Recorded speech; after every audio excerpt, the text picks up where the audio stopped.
dans notre rendez-vous de la nuit pour ces 2 heures de direct au 39 21.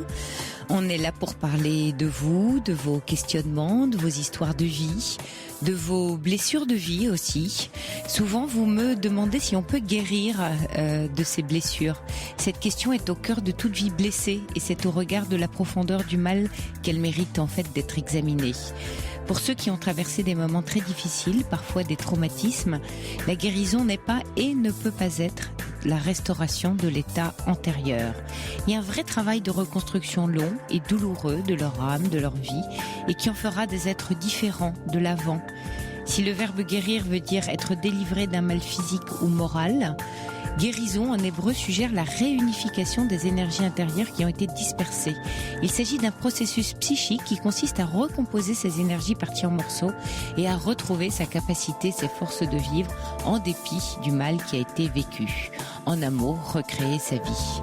Alors souvent ici dans cette émission ou ailleurs, on encourage à y parvenir au moyen d'un travail thérapeutique. Bien sûr, chaque thérapie est un chemin qui peut conduire à la guérison, mais attention, ce n'est qu'un moyen.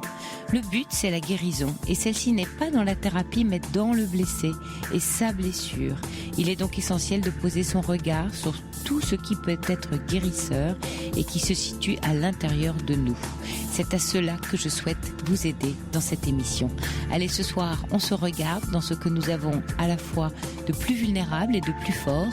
Un seul numéro pour nous joindre, le 39 21. Geoffrey est là, au standard, pour recevoir vos appels avec bienveillance et c'est Charles Westrelin qui réalise avec talent cette émission. Pour éclairer le regard des auditeurs qui témoignent, vous pouvez également envoyer un SMS au 7 39 21 en commençant par le mot nuit ou envoyer un mail sur le site europe1.fr. 39 21, j'attends vos appels. Europe 1. Sophie Peters. Bonsoir Bernard. Oui, bonsoir Sophie. Bienvenue. Merci beaucoup. Je vous appelle, moi je suis un peu ému de passer à l'antenne. Oui. Je vous rassure, c'est normal. Hein. On va dire ça fait toujours ça. Oui, j'imagine. Je traverse une période un peu difficile en ce moment, donc c'était pour avoir un petit peu des lumières, quoi, ou des... Oui, qu'on regarde ensemble. Voilà, donc en fait, je suis âgé de 49 ans. Je suis divorcé depuis peu de temps, en fait, depuis 3 mois. Oui. Papa de 2 filles de 10 et 14 ans. Et à côté de ça, au travail, j'ai beaucoup de mal, en fait. J'ai du mal à avancer dans ma situation professionnelle. Donc bon, j'essaie de faire la part des choses, me dire est-ce que je me suis trop investi professionnellement qui a provoqué le divorce ou est-ce que c'est Où est-ce que c'est Ou est-ce que c'est l'inverse? Est-ce que c'est le fait d'être mal, peut-être en couple qui fait que ça génère un malaise, enfin bon. Et en même temps, vous dites que vous stagnez professionnellement, que vous avancez pas comme vous voudriez, vous voulez dire? Pas comme vous avez imaginé au regard de l'énergie que vous dépensez au travail? Oui, j'ai pas forcément une ambition folle, mais juste le fait déjà de s'épanouir au travail, quoi. J'y arrive pas et j'ai des blocages assez importants, enfin... Par exemple par exemple, où un sujet m'a été donné et je sais pas comment faire pour avancer. Et c'est nouveau, ça, enfin, dans ce que vous vivez, c'est récent, c'est lié justement aux 4 derniers mois ou vous l'avez déjà vécu? Non, j'ai déjà vécu effectivement ces périodes-là et c'est des périodes un peu compliquées et où ça aboutit plusieurs fois à des hospitalisations d'ailleurs. Donc, donc au travail, donc du stress au travail. Ouais. Ah oui, parce que je ne sais pas si vous connaissez la réelle définition en psychologie du travail, du stress au travail, ou en tout cas de tout ce qu'on met sous le vocable de risques psychosociaux, mais on dit que ça naît de l'écart entre travail prescrit et travail perçu. C'est-à-dire que vous percevez une tâche, par exemple, comme plus énorme quelquefois qu'elle vous est prescrite, ou vous en faites plus que ce qui vous est réellement prescrit et qui génère une situation de stress. C'est un décalage entre les compétences que vous pensez avoir pour faire le job et ce que vous imaginez que vous n'avez pas pour pouvoir le faire. Je sais pas si je suis claire. Et vous voyez, ça crée une tension. C'est-à-dire en fait les mots qui reviennent, c'est je suis pas à la hauteur, je vais jamais y arriver, c'est trop dur pour moi, c'est trop de travail, je vais pas boucler dans les temps. C'est tout ça que vous vous dites tout le temps? Oui, tout à fait. Ou je n'avance pas, ou voilà. je suis. Plus je pédale, moins j'avance plus vite, quoi. Oui, et puis le sentiment d'être un petit peu imposteur, quoi, au travail. Imposteur, ouais, sentiment d'imposture. Vous savez que quand on a sentiment d'imposture, c'est qu'on ne l'est pas. Hein. Le sentiment d'imposture, c'est quelque chose, encore une fois, qui naît de ce sentiment, et c'est très douloureux. Hein. Vous avez raison de le pointer, parce qu'on peut être nombreux à le ressentir dans notre vie professionnelle. Le sentiment de se dire, j'ai pas le niveau, parce qu'on imagine que le niveau requis pour faire le job est beaucoup plus élevé que celui qu'on a. Et on pense que quelqu'un d'autre, forcément, le ferait mieux ou serait mieux à sa place que nous. Mais ça va chercher assez loin, ces sentiments. Souvent dans des histoires de place, de l'enfance, alors ça peut être dans votre couple, je sais pas, hein. Mais si vous dites c'est récurrent, Enfin, oui, c'est récurrent, parce que c'est la 5e ou 6e fois que ça arrive. Et là, je me dis, zut, qu'est-ce qui va se passer lundi? Est-ce que je vais retourner au travail? Est-ce que... Ah oui, vous avez déjà... Et votre divorce est lié à ça, votre séparation, à la situation de travail? Oui, parce que effectivement, c'est quand même assez lié, parce que je cherchais à être rassuré par mon épouse systématiquement. Et donc, au bout d'un moment, elle a un peu craqué, quoi. Elle dit, bon, ça suffit. Là, ça s'est accentué, c'est l'année dernière, avec 2 arrêts, et c'était plus vivable, quoi. Ouais. Et vous êtes aidé là-dedans? Enfin, il y a quelqu'un qui vous suit, vous en parlez à quelqu'un, vous essayez de démêler les fils? Je suis une thérapie comportementale. J'avais suivi il y a pas mal d'années, plus une thérapie plus analytique, en fait. Et ça vous a pas aidé? Moyennement, quoi. Je connais mon passé aussi. Je sais un petit peu quels sont les fils qui ont été noués. D'accord. Qu'est-ce qui se joue quand vous êtes au travail pour vous? Qu'est-ce qui se joue profondément? Quand je dis qu'est-ce qui se joue, qu'est-ce qui est mobilisé à l'intérieur de vous dans la situation professionnelle? C'est tout mon être, je dirais. Enfin, c'est votre identité. C'est mon identité, voilà, c'est ça, oui, tout à fait. C'est c'est assez fort, quoi. Donc oui, donc la pression est très forte. La pression que vous vous mettez, elle est énorme, de fait. Oui, absolument. Elle est entre vous et vous. Enfin, il y a la pression qui est mise au travail, qu'on connaît et qui est très forte aujourd'hui, mais il y a celle en plus que vous vous ajoutez. Oui, absolument. Celle-ci qui est encore plus forte, enfin qui est la plus forte, effectivement. Et quelle attitude vous avez par rapport, puisque là, j'entends quand on échange ensemble que vous êtes tout à fait conscient de ce qui se joue. Quelle marge de manœuvre vous avez par rapport à cette pression que vous vous mettez?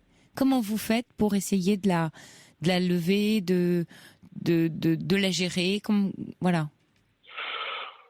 J'ai un peu de mal. C'est soit je passe en mode un peu panique, quoi, en fait.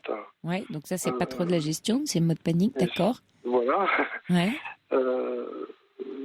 En gestion, sinon... Le mode panique, il se traduit comment? Il est physique ou il est plus mental? C'est même dans le corps, je sais pas, ça peut être j'ai chaud, j'ai des palpitations, j'ai mal à la tête, je suis stressée, je bois plein de café. Enfin, vous voyez, ça se traduit comment, le mode panique? Ça se traduit à la fois physiquement, effectivement, par de la sueur un petit peu, de l'emballement. Une tension devant l'écran, enfin devant les sujets. Oui, le fait de devoir marcher, de devoir, ne pas rester immobile, quoi, en fait. De me mettre en action, quoi, je dirais. Et puis en allant voir quelques personnes, justement, pour essayer de leur expliquer la situation, mais comme si je voulais qu'ils soient à ma place, quoi. Oui, de chercher un appui, une aide. Voilà, mais ça va trop loin, quoi, je pense. Ah oui. Oui, c'est pas tant une aide que si vous pouviez faire à ma place, ce serait bien. Enfin, je schématise volontairement. Oui, c'est plus une recherche de réconfort, quoi, en fait. Oui, mais pourquoi pas? Enfin, voyez, ça de réconfort, après, ça dépend comment vous le demandez ou comment vous y prenez. Oui, mais en situation d'entreprise, c'est vrai que c'est pas le meilleur lieu pour faire ça, quoi, je pense. Tout dépend si, effectivement, vous pouvez savoir consciemment que vous cherchez du réconfort, mais ça doit se traduire par un dialogue avec un collaborateur qui va se situer sur le mode du travail. C'est-à-dire sur un enjeu de travail qui partage avec vous. Voilà. Si vous y arrivez comme ça, alors que non, c'est pas ce que vous faites. Non, alors que justement, c'est plus un enjeu personnel que je mets dans le travail, quoi, en fait. Et qui se traduit par vous parler de vous, enfin vous. Oui, où je parle de mon divorce, où je parle de. Oui. Et bon, c'est là où je mélange, je pense, un petit peu les deux aspects, quoi, en fait. Oui. Oui, ça se comprend. Vous avez besoin d'être entouré, d'être soutenu. Il faut que vous arriviez à démêler les fils, à trouver vos soutiens. Je ne sais pas si vous avez des bons amis ou de la famille, enfin. Assez peu. C'est vrai que je suis nature un petit peu introvertie, donc je connais assez peu de monde. Tout tourné autour du couple, en fait. Et donc, le couple s'étant délité, c'est vrai que les relations sont un peu parties aussi, quoi. Ah oui, c'était votre soutien. C'est normal, hein, Bernard, que vous traversiez une période très douloureuse. On a tendance à penser que on a tellement banalisé le divorce, vous savez, qu'avec 1 sur 3 en province, 1 sur 2 à Paris, qu'on dit le divorce, ok, mais c'est quelquefois, on en parlait hier soir sur cette antenne avec aussi une femme qui appelait, qui avait du mal à s'en remettre au bout de 4 ans et qui disait est-ce que c'est normal, et en fait, c'est un tsunami personnel. C'est pas comme un deuil. Enfin, c'est une forme de deuil à faire, mais c'est pas comme de perdre quelqu'un qui meurt. Oui, je comprends. Parce que c'est une souffrance un peu, ambiguë, un peu déroutante, qui met en échec dans des choses très profondes. Alors que voilà, c'est 2 personnes vivantes qui ont construit une vie, et puis tout d'un coup, ça se délite, quoi, et ça meurt, et c'est très très douloureux.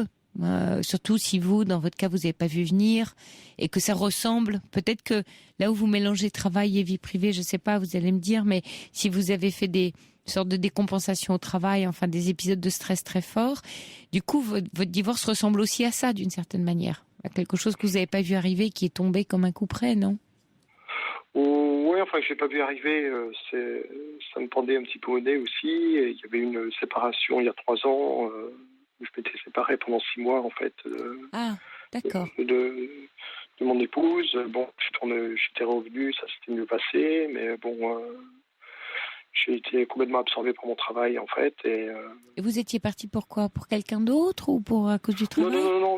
Non, pas du tout. C'est parce que ça se passait pas bien aussi, parce qu'il y avait une espèce de chantage affectif, je dirais. Enfin, de sa part elle, oui. Non, enfin de ma part à moi, quoi, où je cherchais toujours à être rassuré, où il y avait même des menaces, de menaces. Où je disais, il faut que tu m'aides, sinon ça va pas aller, sinon, oui. Ça pouvait aller assez loin, et ça allait jusqu'à l'hospitalisation dans certains cas, quoi. C'est ce dont je suis pas fier d'ailleurs. Hein. Je comprends. C'est quelque chose que. C'est ça qui forge en fait, Bernard, votre sentiment d'imposture aussi. C'est qu'en fait, comme il y a toujours dans ce sentiment comme une honte de dire si les gens découvraient ma réalité, alors ils ne me feraient plus confiance, alors je pourrais pas avoir le poste que j'ai, alors je ne suis pas à la hauteur. Vous voyez, il y a tout ça que vous transportez avec vous, qui est pas très juste, parce qu'on a tous des fragilités, des façons de, j'ai envie de dire, de bricoler avec la vie, et que voilà, c'est votre c'est juste pour vous dans votre difficulté à être. Donc ce sentiment d'imposture, faut vraiment que vous alliez le travailler, parce qu'il vous sape votre énergie de vie là. Il vous sape vos forces. Ouais, je sais pas comment ça se travaille, ça, justement. Je sais pas. Oui, par la parole, beaucoup, par l'échange avec un thérapeute qui va vous guider, ou pour voir un peu, parce que c'est pas tant dans le comportemental que dans quelque chose qui s'est construit au cœur de vos croyances. C'est tout ce que vous vous racontez. Vous voyez, si même vous pourriez même, j'allais dire, le faire tout seul avec un cahier ou en écrivant, mais essayez de repérer, que ce soit au travail, que ce soit sur votre divorce, que ce soit sur ces épisodes dépressifs ou d'hospitalisation, parce que j'entends que vous avez pris conscience et vous avez toutes les données, voilà, de votre histoire. Par contre, vous savez pas bien quoi en faire. Et donc, posez-les pour essayer de voir quelles sont les croyances qui sont attachées à ce qui vous est arrivé. De quelle façon vous vous racontez votre histoire et de quelle façon vous voyez vous au sein de votre histoire. Je parlais de regard en introduction. C'est aussi quel regard vous portez sur vous qui fait que ce regard-là, vous le confrontez à la réalité, vous allez voir que il n'est pas forcément toujours juste. Ou en tout cas, c'est un regard très négatif. Bah oui, je l'entends, bien sûr. C'est même terrible, hein. Vous avez besoin qu'on vous aide parce que vous êtes votre pire ennemi, même votre meurtrier, quoi. Oui. Vous voyez.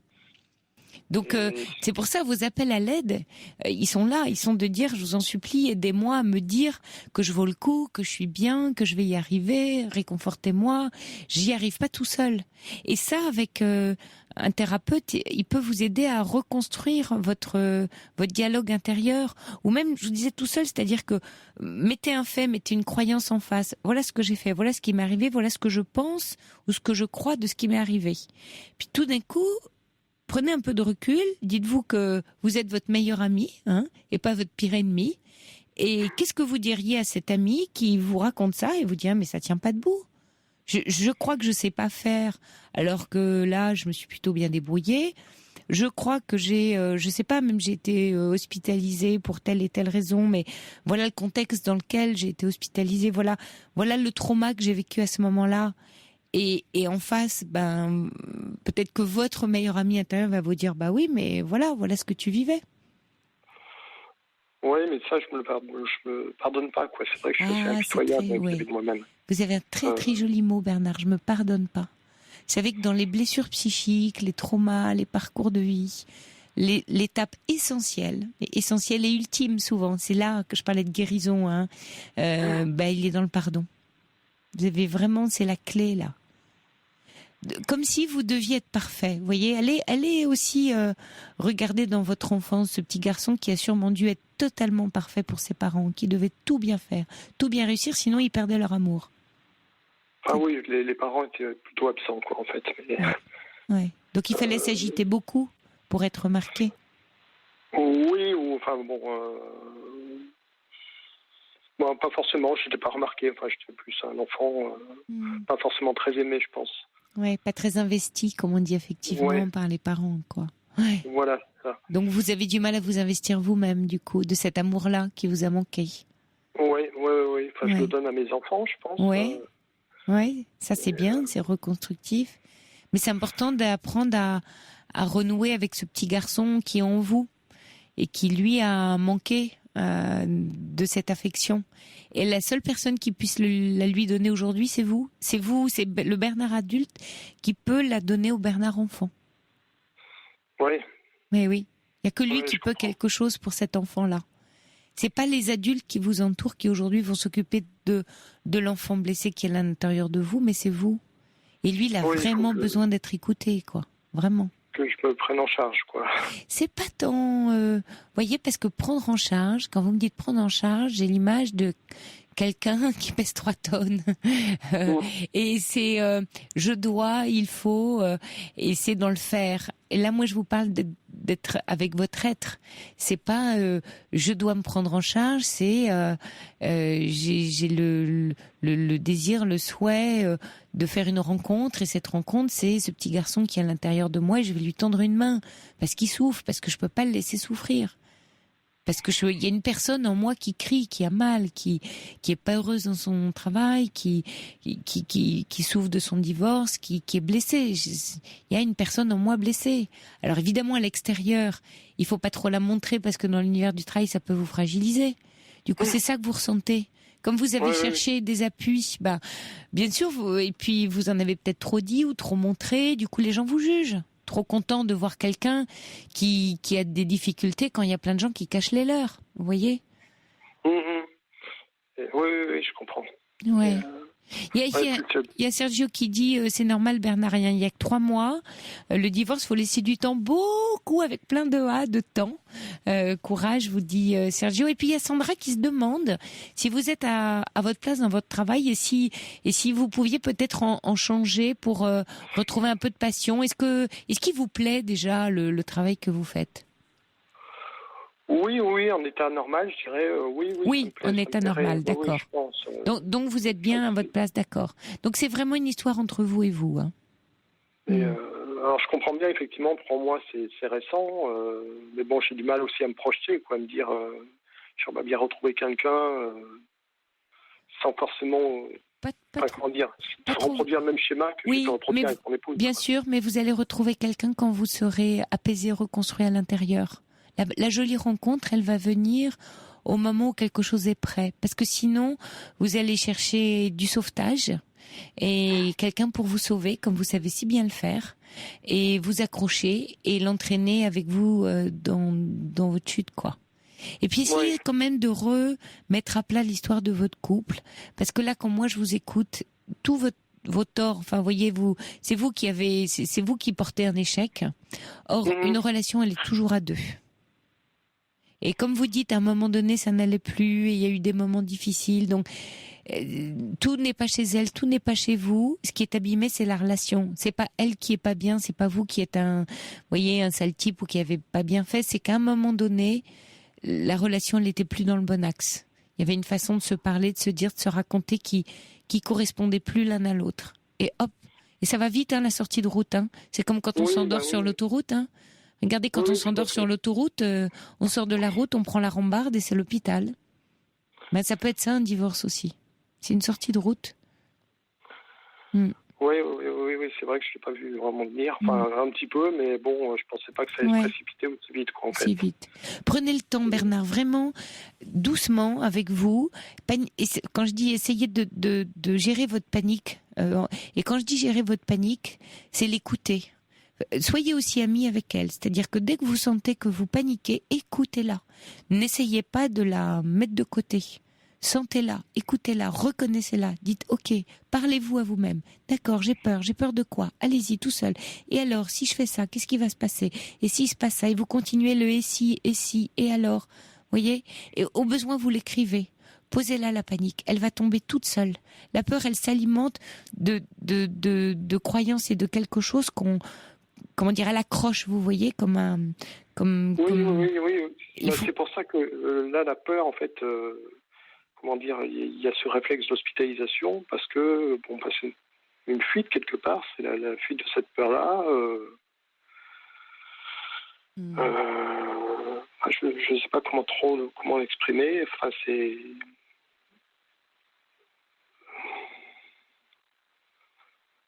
Oui. La peur de ne pas être à la hauteur, simplement. Oui. Alors, auprès de qui? Allez-y, explorez, enquêtez. Lâchez pas, Bernard. Vraiment, vous lâchez pas. Vous voyez, il serait vraiment important que vous soyez accompagné, quelqu'un vous aide. D'accord, alors, et voilà, malheureusement, j'ai d'autres appels après vous, mais vous voyez, à la hauteur de qui? De quoi? Qu'est-ce qui compte pour moi? Qu'est-ce qui fait que je trouve que je ne suis pas à la hauteur?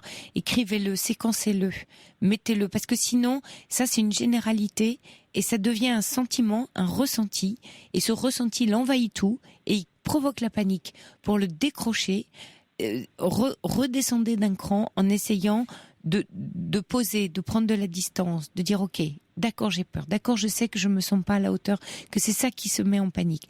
Mais pourquoi? Qu'est-ce qui me fait dire ça? Concrètement, quels sont les faits? Où est-ce que j'ai pas été à la hauteur? Et est-ce que je peux agir là-dessus? Et là-dessus, là je peux pas. Mais c'est pas grave, tout le monde ne l'est pas. Ça n'existe pas un être parfait, Bernard. Et vous voyez, et puis plus vous allez être ami avec votre vulnérabilité, avec votre imperfection, le fait de pas être à la hauteur. C'est magnifique que vous disiez ça, parce que ça peut aider plein de gens qui nous écoutent. On veut tous être à la hauteur, mais à un moment donné, on sait bien, au fond de nous, et ça nous fait souffrir, on l'est pas forcément. Eh ben, tant pis, on sait qu'il y a des petits endroits quand même, on se débrouille pas si mal, mon Dieu, et c'est déjà ça. Et on n'est pas si nul quand même. Essayez de regarder un peu votre petit verre plein, d'accord? Oui, d'accord. Bon courage à vous, Bernard. Restez pas tout seul avec tout ça, ok? D'accord, merci. Merci, Bernard. Bonne nuit à vous. Bonne soirée, au revoir. Bonne soirée. Toutes vos confidences à Sophie Peters au 3921. 3921. 34 centimes la minute. Chanson, aimer la vie, même si Mistral gagnant, cœur de pirate.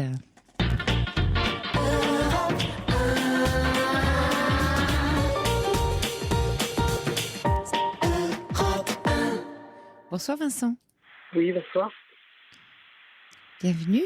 On vous entend. Vous êtes en direct avec nous sur Europe 1. Oui. J'avais une petite question à vous poser, en fait. Ouais, on vous entend pas très bien, Vincent. Vous vous rapprochez de votre téléphone ou vous êtes dehors, je sais pas. Oui, alors attendez un petit instant. Voilà. Génial. Oui, excusez-moi. Voilà, super. Ouais. Je disais, oui, j'ai une petite question à vous poser, en fait. Oui. C'est qu'il y a environ 15 jours, j'étais un peu seul et tout, et du coup, j'étais voir une prostituée. Oui. Suite à notre relation, en fait, on a échangé nos numéros de téléphone et tout. On s'est revus en dehors de tout ça, juste pour boire un café, une petite balade et tout ça. Et du coup, en fait, on est tombé sous le charme de l'un de l'autre. Oui. Sauf que moi, maintenant, ce que j'ai peur, c'est je sais pas si c'est une relation qui va pouvoir durer ou pas. Je sais pas comment la famille va pouvoir l'apprendre, si je dois leur dire ou pas. Voilà, vous anticipez, c'était il y a 15 jours. Laissez-vous vivre, laissez la vie faire et vivre la relation. Là, vous avez des questions qui vont un peu trop loin. C'est comme si vous vouliez déjà savoir le dénouement du film avant même d'avoir vu. Alors, vous avez vu les premières minutes, mais vous voyez, bien. au bout de 10 minutes du film, vous voulez déjà être à la fin. C'est embêtant. Oui, Ce qui est sympa, c'est de regarder le film quand même. Oui, c'est sûr. Ou de le jouer plutôt. Ouais. Oui, c'est sûr, mais comment Alors, dire. je comprends par contre, et ce que j'entends dans votre questionnement, c'est que cette relation précisément et ce que vous avez vécu soulève en vous tout plein de questions. Est-ce que ça va durer? Est-ce que c'est important? Est-ce que c'est solide? C'est toutes vos angoisses en fait que ça soulève, Claude. Oui, c'est ça. C'est toutes vos angoisses. Oui, mais comment dire, en fait, ce que j'ai peur, c'est que, vu son travail, tout ça, est-ce que c'est ça qui va pouvoir durer ou pas, en fait? Ben, ça dépend d'elle aussi. Vous n'êtes pas tout seul, vous êtes deux dans la relation. C'est-à-dire que, en imaginant que, voilà, il y ait effectivement, comme vous le racontez, une vraie rencontre très forte qui l'amène elle à peut-être à reconsidérer, comme vous dites, son travail et à faire autrement autre chose et construire quelque chose avec vous. Mais ça fait que 15 jours, donc laissez-vous vivre. Là, vous avez échangé vos numéros. Vous êtes revus? Oui, on s'est revus juste banalement pour boire un café, une petite balade dans des parcs et tout. Il y a cette semaine-là, on s'est revus 3 fois. Ouais. C'est moi qui pris un hôtel et voilà, je lui ai dit tu prends ton temps, voilà, moi je suis prêt à t'attendre, etc. Parce que je voulais pas, comment dire, comme si j'étais un client un peu déguisé en lui offrant des cadeaux, etc. Voilà, je sais pas comment. Ouais, d'être clair, de le lui dire, d'être le plus franc possible ou le plus authentique.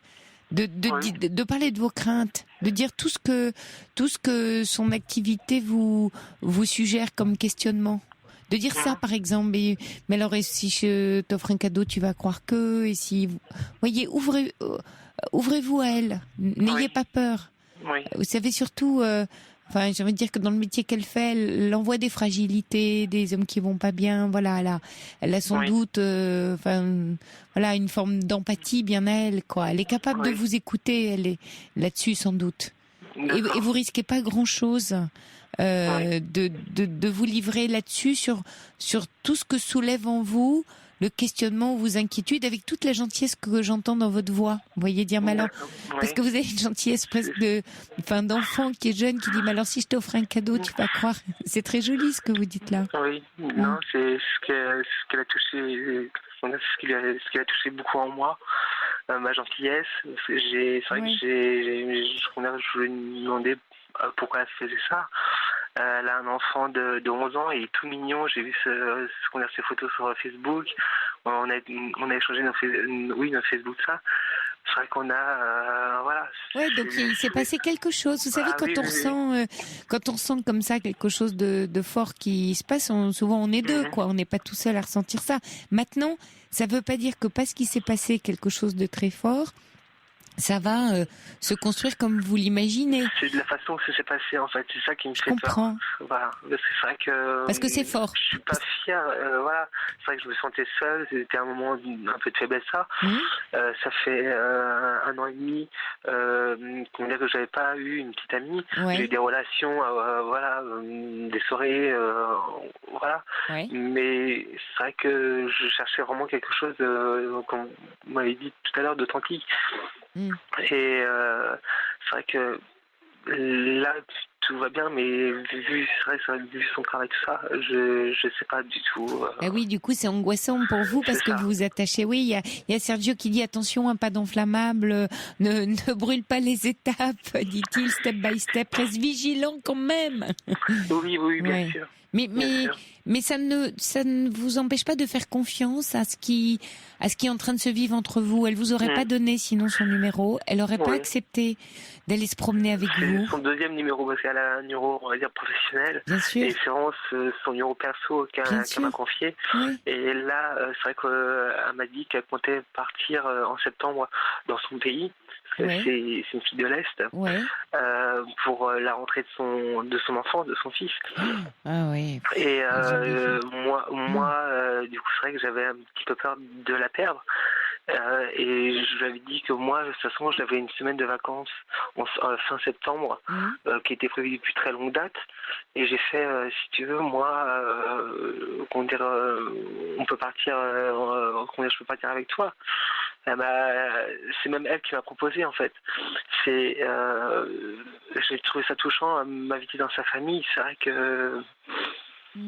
Dites-vous qu'elle est sans doute elle aussi un peu perdue et qu'elle a autant besoin de vous. Vous savez, dans sa situation, que vous avez besoin d'elle. Donc soyez assez prudent, assez ouvert. Que ce soit effectivement authentique, mais il n'y a pas que vous qui vous accrochez à elle. Elle aussi s'accroche aussi un peu à vous. Et c'est ce qui fait d'ailleurs souvent dans la rencontre amoureuse, on est quelquefois un peu de naufragés sur la plage qui se rencontrent bien contents de se tenir au chaud et de se tenir la main. C'est aussi ça les rencontres amoureuses. Donc, mais voilà, soyez vigilants, soyez en conscience de ce que vous vivez. D'abord, ça va apaiser vos craintes, et puis ça va vous permettre d'être ouvert à elle et à la relation. Et puis vous avancerez, puis à ce moment-là, vous verrez bien. D'accord. Bon courage à vous, Vincent, et jolie histoire. Je vous souhaite une belle histoire. Je vous remercie beaucoup. Vous m'avez beaucoup rassuré en tout cas et vous m'avez redonné un peu confiance. Ouais, c'est chouette, c'est génial. Je suis contente. Je n'hésiterai pas à donner des nouvelles si ça dure. Oui, n'hésitez pas. Et même si ça va pas et qu'en septembre vous avez le cœur un peu en écharpe ou en bandoulière, vous appelez Caroline ou moi et on sera là pour vous. On a prévu déjà, on regarde les billets d'avion, tout ça. Génial. Quand est-ce que je pourrai la rejoindre et revenir ensemble. Ok, génial. Bon, écoutez, beau voyage avec elle. Beau voyage d'amour. Merci beaucoup. Je tiendrai au courant. Au revoir. Au revoir. Pour intervenir dans l'émission, appelez le 39 21. 34 centimes la minute. Bonsoir Marie. Bonsoir. Merci de me recevoir. Alors, je vais planter le décor. J'ai rencontré il y a 2 ans mon ami. Nous ne vivons pas ensemble. 120 km nous séparent pour des raisons professionnelles. Mais c'est une situation qui nous convenait puisque j'ai moi-même 3 enfants. Nous avons tous les 2 3 enfants. Lui, ses enfants sont beaucoup plus grands que les miens, beaucoup plus âgés. Et par contre, moi, j'ai vraiment encore mes 3 enfants à la maison, 14, 17, 19. Voilà, pour les âges. Et ça prend beaucoup d'énergie, les grands aussi. On croit quelquefois que c'est facile, mais non. Ah oui, non, parce que par contre, c'est vrai que ça, c'est quelque chose qui est très difficile pour moi, puisqu'ils ont beaucoup de mépris, par contre, à mon égard. Ils font aucun effort, en fait. Ils répondent pas à mes invitations. Enfin, ils répondent pas. Ils déclinent toutes les invitations. Enfin, voilà, des choses comme ça. Mais bon, ça, à la limite, c'est pas tellement l'objet de l'appel aujourd'hui. Donc on s'est rencontrés il y a 2 ans. C'était très très bien. Par contre, c'est une personnalité très forte qui m'étouffait beaucoup, dominante un petit peu, d'un caractère dominant, pas là. Quelqu'un qui était, il est manager et tout s'explique. Tout s'explique. Il y a tout dans les cases, tout est dans des cases. Et après, c'est quelqu'un de très possessif. Donc, il venait à la maison assez souvent en fait parce que il habite à 120 km, il n'y a pas d'aéroport, il n'y a pas de TGV, il n'y a pas de voilà. Et donc, j'habite Lyon et c'est vrai qu'à partir de Lyon, il pouvait assurer tous ses voyages professionnels et donc progressivement, si vous voulez, sans qu'on vive ensemble, il y avait les week-ends plus tous ces déplacements où le point de départ et le point de retour étaient systématiquement Lyon. Oui, donc chez vous. Oui, à la maison. Oui. Quand vous dites qu'il vous prenait beaucoup de place, comment ça se traduisait concrètement dans son comportement avec vous ? Concrètement, quand il venait à la maison, quand il fallait que je le suive et tout ce qu'on devait, tout l'emploi du temps du week-end, il était systématiquement à 2. Ah oui. Il allait voir sa maman, il fallait que j'aille avec lui. Oui, très fusionnel, il fallait tout le temps que vous soyez avec lui. Quoi. Tout le temps. Une course, mais acheter une bouteille de shampoing, je raconte des bêtises. Pour l'anecdote, c'était tout. Aucune autonomie, quoi, c'est tout avec vous. Aucune autonomie, et voilà. Et quand vous me parlez au passé, c'est que donc cette histoire est finie. Alors, alors ça, j'ai pas été très, comment dire, on va dire pas forcément très élégante, mais j'ai tiré des sonnettes d'alarme de temps en temps. Ouais. Après aussi, il y a un truc qui me pesait énormément, c'est que tous les soirs, on passait 1 heure à 1h30 au téléphone. Oui, donc vous, ça vous prenait plein de temps, parce qu'une maman de 3 enfants, à gérer le boulot, tout ça, c'est beaucoup. Voilà, c'était beaucoup. Quand vous n'étiez pas ensemble, c'était 1h30 au téléphone tous les soirs. Voilà. Et ça, j'ai tiré la sonnette d'alarme en disant plusieurs fois, on ne peut pas passer autant de temps au téléphone, on peut partager tous ces échanges, parce que sur 1h30, c'est pas les banalités de la journée qui sont abordées, c'est aussi des sujets sérieux. Et d'un point de vue intellectuel, il n'y avait pas beaucoup de... on n'avait pas les mêmes idées politiques, mais qu'importe. D'un point de vue, toutes les grandes conversations qui étaient sérieuses, on les faisait au téléphone. Donc le week-end, je dirais qu'on avait déjà fait le tour du problème, quoi, des événements. Bien évidemment, il y avait d'autres choses. Mais là, c'était que le pas sur le week-end et sur le quotidien. Finalement, quand il venait à la maison, c'était pour un quotidien. C'était... Oui, donc vous débattiez. Et alors, donc, qu'est-ce qui s'est passé ? Et moi, d'un coup, d'un seul... mais c'est vrai que c'est comme si quelque chose montait en moi depuis un certain nombre de temps. Oui, ça m'étonne pas du tout. Ouais. Et d'un coup d'un seul, j'ai dit stop. Je ne peux plus. En plus, c'est quelqu'un de jaloux. Et j'avais trouvé du travail pour mon garçon par l'intermédiaire de relations professionnelles. Ouais. Et il y a eu une parole malencontreuse, puisqu'il, je vous dis, il est très jaloux. C'était que ces personnes-là étaient plus ou moins cette personne, j'avais sûrement eu des relations qui étaient bien autres que professionnelles avec lui. Et ça m'a vexée au plus haut point. Oui, bah oui, c'est pas une preuve de confiance, il vous soupçonne de... Je dis, non mais attends, tu ranges ta jalousie, là, tu me prends pour qui ? Ça ne va pas du tout. Et c'est en fait, et d'un coup d'un seul, j'ai mis fin à la relation en disant, écoute, moi j'ai besoin d'un break, d'un sérieux break, là. On ne se voit plus pendant quelque temps. Et en fait, donc il est parti dans la nuit de samedi à dimanche. C'était quand le break ? Le break, je l'ai engagé dimanche. Ah, donc c'est tout récent. C'est tout récent. D'accord. Et j'ai beaucoup d'état d'âme en fait. Et puis, j'ai eu des textos, des mails, des propositions de voyage. Voilà, tout est arrivé d'un coup d'un seul. Ah bah oui, donc d'accord. Il monte et vous y répondez comment à la pression qu'il continue à mettre ? Je ne répondais pas vraiment à ces messages. Et j'ai pris le temps de l'appeler en lui disant, écoute... je t'ai demandé je t'ai demandé ce break, je t'ai demandé de prendre du recul. Laisse-moi le temps de réfléchir. Là, c'est tout ce que tu me proposes. J'avais prévu des travaux à la maison. Il m'a envoyé les photos des travaux, de propositions de travaux, de dessins. Je lui dis, mais attends, là, non, Thierry, on arrête pendant quelque temps. Je t'ai demandé. Stop. Et chaque message Ah oui, chaque message fait quoi? Allez-y. Chaque message, c'était encore pire. Chaque fois qu'il m'écrivait pour me proposer quelque chose, c'était... Bon, ok. On va me foutre la paix. Alors, et c'est quoi votre question, là, Marie? Ma question, c'est... Quand on vit parce que quand j'ai vécu quand même des années magnifiques, hein, je jette pas tout au... Oui, bien sûr. Je jette pas le bébé à l'eau du bain, là. Comment... donc là, j'ai vraiment réussi à lui dire que c'était fini. J'ai fini par adopter cette solution parce que j'en pouvais plus. En lui disant, écoute, si je me suis trompée, peut-être que j'essaierai de revenir, je ne sais pas, mais aujourd'hui, je peux pas te faire de promesses et donc, je prends la décision. Je prends la décision. Alors là, il m'a écrit en me disant que si effectivement c'était sa jalousie et sa trop grande possessivité, c'était pas irrémédiable et qu'il était prêt à faire des efforts. Bon, plus de nouvelles. Enfin, voilà, depuis maintenant 48 heures, j'ai plus de nouvelles et je souffle. Et vous soufflez. Je souffle, mais par contre, maintenant arrivent les vraies questions, en fait. Oui. Jusqu'à maintenant, c'était... Ah bah oui, parce que comme il occupait toute la place, il vous empêchait de ressentir et de voir. Donc vous aviez toute votre énergie à essayer de vous en dégager. Alors ma question, moi, c'est est-ce qu'il vous manque? Est-ce que vous êtes dans le manque de lui? Alors maintenant que j'ai plus de textos. Ah oui. Alors c'est les textos ou c'est lui qui vous manque? C'est le vide. Ça fait tout vide. C'est comment arriver à voir clair dans cette...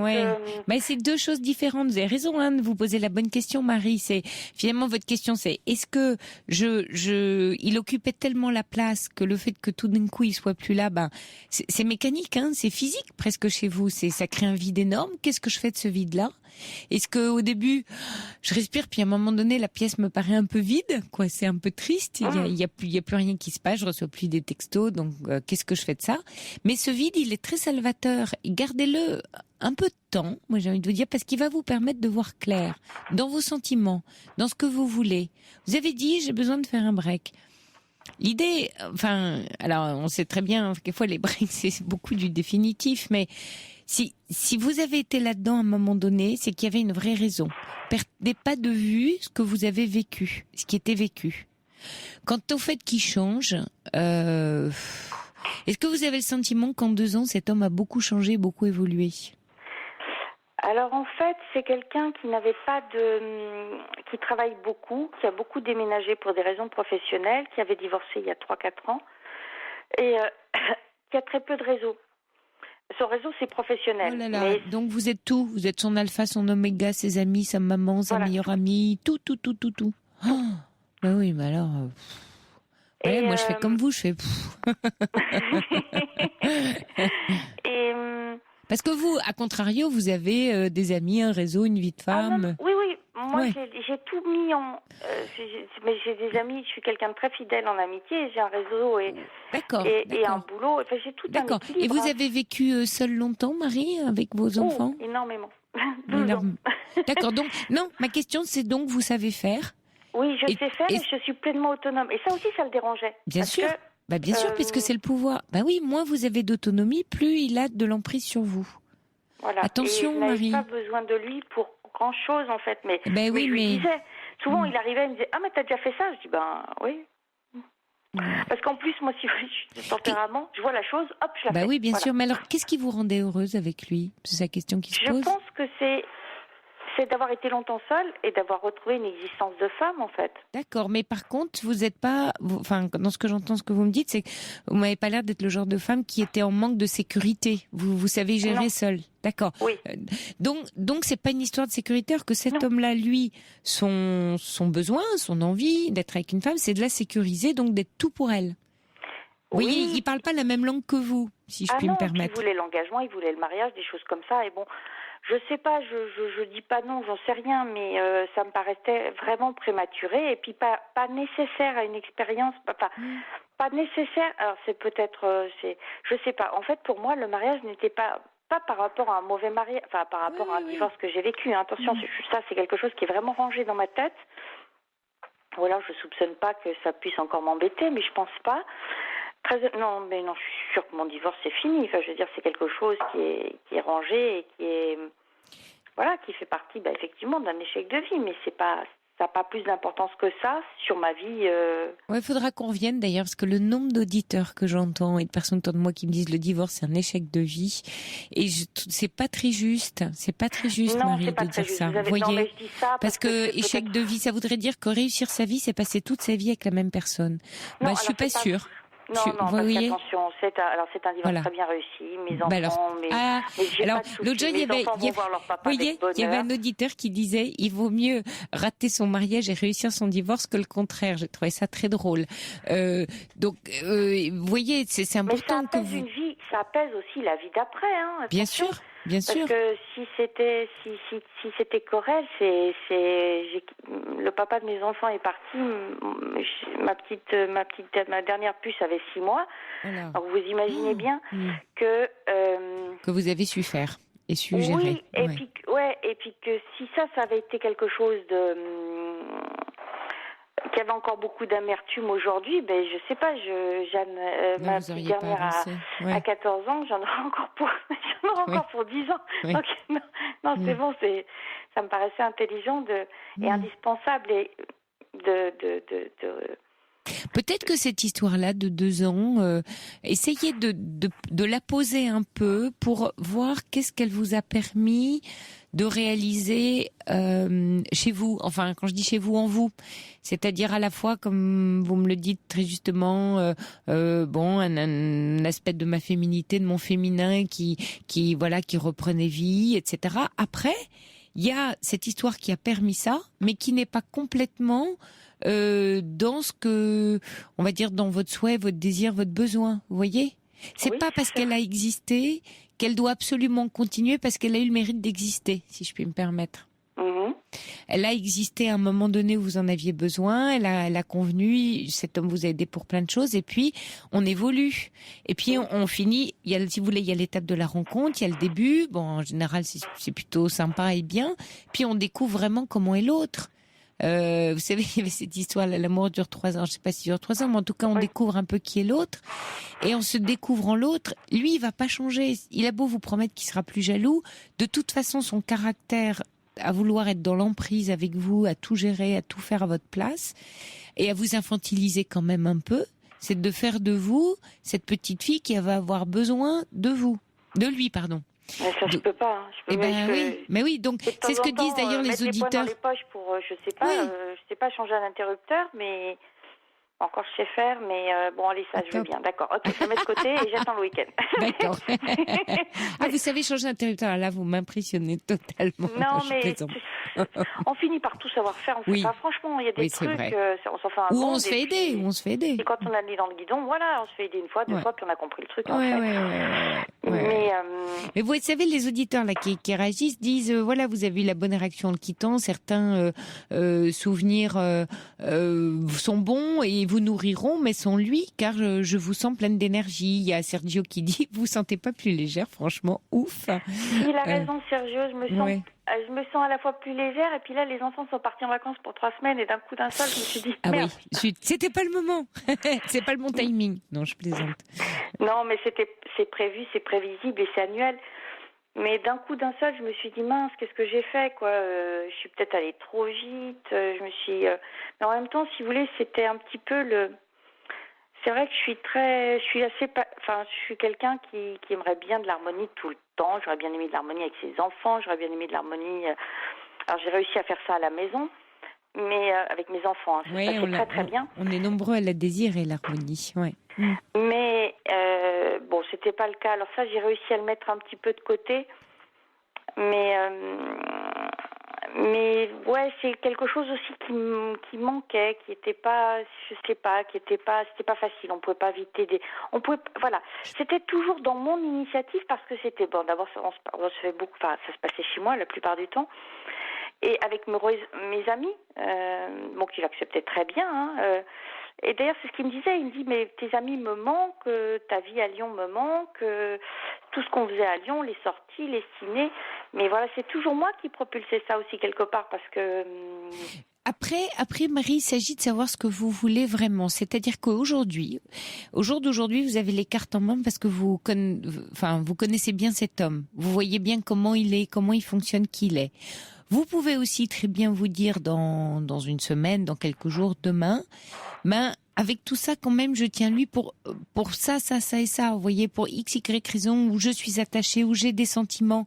Parce que, c'est pas on dit un long fleuve tranquille, mais c'est pas tellement le fait que tout va pas être parfait, vous allez pas trouver un homme qui comblera ou qui sera, ce sera jamais. Après, dans cette imperfection générale, on dit oui, mais ça j'aime, ça j'adore, ça c'est plus important que ça. Ce sont des plateaux de balance.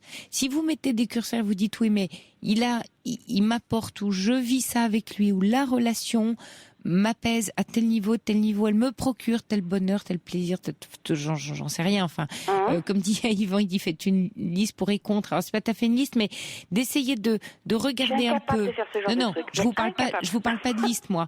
Non mais oui, je vous parle pas de liste, mais d'essayer de ressentir en quoi c'est important et quelles sont un peu comme des pondérations, quelles sont les choses très très importantes liées à cette relation. Et en face, si vous voulez, les choses qui l'en empêchent. Et qu'est-ce qui pèse le plus lourd ? Parce que c'est ça aussi un choix. Choisir, c'est renoncer. Si vous faites le choix de ne plus être avec lui, vous allez renoncer au bon moment aussi, à tout ce qu'il y a de bon avec lui. Donc, il y a toujours cette cote un peu mal taillée quand on dit non, qu'on quitte quelqu'un ou qu'on renonce. On renonce aussi, bien sûr, à des bons moments, à ce qu'on aimait, à une vie, à des choses. Mais c'est au nom de quelque chose de plus fort, de plus grand, d'essentiel à soi. Ou à l'inverse, si vous lui dites oui, c'est que vous dites un oui parce qu'il y a une part d'essentiel, voilà, je vais prendre ce mot-là, qui est liée à lui, à ce que vous vivez avec lui. C'est là où ça se joue. Après, c'est un ajustement au quotidien. Il va pas changer de toute façon. Si vous pensez qu'il va changer, non. Mais il pourra peut-être comprendre que vous ayez besoin d'aller faire le supermarché toute seule et voir une amie. Après, on s'éduque entre guillemets mutuellement dans la relation. Mais c'est ce que je l'avais dit quand on fait des couples, une deuxième expérience de couple en fait.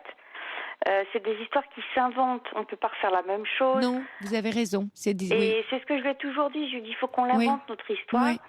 Et je pense il arrivait, je me suis peut-être mal exprimée, je me suis sûrement mal exprimée d'ailleurs, mais peut-être qu'il comprenait pas le poids que ça avait, c'était, on ne vivra jamais, effectivement, il y aura toujours des tierces personnes qui nous appartiennent pas, toi, tes enfants, pour toi, mes enfants. Bien sûr. Nos belles familles, et pas d'histoire d'avant, en fait. Oui. Mais d'une histoire d'après aussi, puisqu'il y a de l'indépendance. Les enfants n'ont plus vraiment besoin de nous de la même façon non plus. Il n'a pas entendu ça. Il avait du mal à entendre ça. Qui sont des histoires de vie de ces âges-là, de ces époques de vie, quand il y a eu avant un couple avec des enfants. Alors il le comprenait, mais sans plus, puisque en fait son seul réseau c'était sa belle famille, et il continuait à aller dans sa belle famille. Ça c'était Noël, c'était avec son ex-femme et ses enfants. Et vous prenez beaucoup d'énergie, Marie. Vous sentez que c'est un homme qui vous fatiguait, en sens de l'énergie, vous savez, de compter sur vous. C'est aussi un petit peu de ma faute, peut-être, par rapport à mon caractère. Je veux que tout soit parfait. Donc, quand il arrivait, c'était tout prêt. J'essayais de libérer les week-ends pour qu'on ait le temps de faire aussi autre chose que des... Oui. Écoutez, en tout cas, essayez de faire un peu ce tri entre ce qu'il y a d'essentiel. En négatif, en positif, comme une image argentique de photo. D'accord. Je compte sur vous. Il y a Nadège qui demande si vous savez suspendre un lustre. Sinon, à quoi bon un homme ? Si oui, à quoi bon un homme ? Rire. Ah bon, alors voilà, on a la réponse. Allez Marie, bonne nuit à vous. Bonne nuit. Il est minuit. Vous écoutez Europe 1 et tout de suite, le journal vous est présenté par Jeanne Daudet. Bonsoir Jeanne.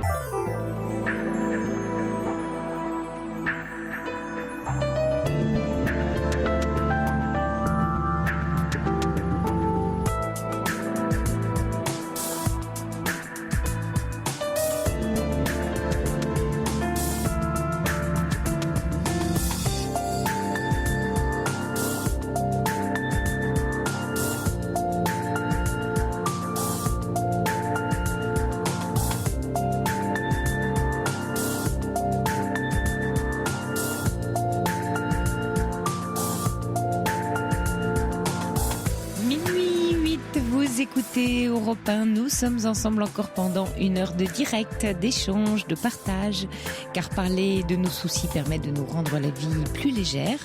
L'antenne est à vous, il vous suffit de composer le 39 21 pour partager avec nous vos préoccupations, des événements de votre vie.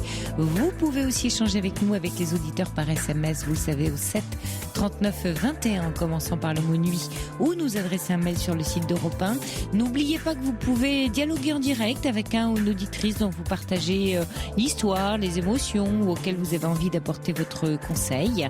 La nuit se poursuit avec Geoffrey au standard et Charles à la réalisation. Jusqu'à 1h sur Europe 1. Sophie Peters. Bonsoir Claire. Oui, bonsoir. Je suis un peu intimidée de vous parler. C'est toujours courageux de se lancer comme ça à l'antenne. Oui, c'est vrai. C'est un acte de courage. Ça fait bizarre. Oui, moi je voulais, Sophie, vous demander un conseil. Parce que, je vais vous exposer, je vais essayer succinctement ma situation. Oui. Il se trouve que depuis 3 mois, à peu près, 3 mois, oui, ou bien facilement 3 mois, je m'étais inscrite sur un site de rencontre, comme beaucoup font aujourd'hui. Oui. Un site de rencontre à coloration, je dirais plus chrétienne. Voilà.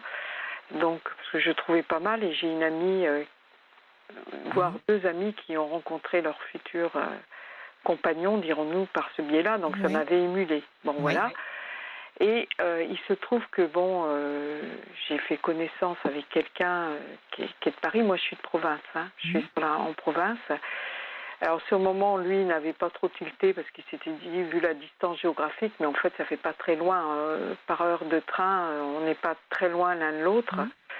Je trouve que toujours, c'est un faux prétexte. Mais enfin bon, et du coup, il a eu un déclic. Comme moi, j'ai eu un déclic quand j'ai vu son profil. Je ne sais pas pourquoi, ça s'explique pas. Fait tilt, ouais. Oui, voilà, c'est ça.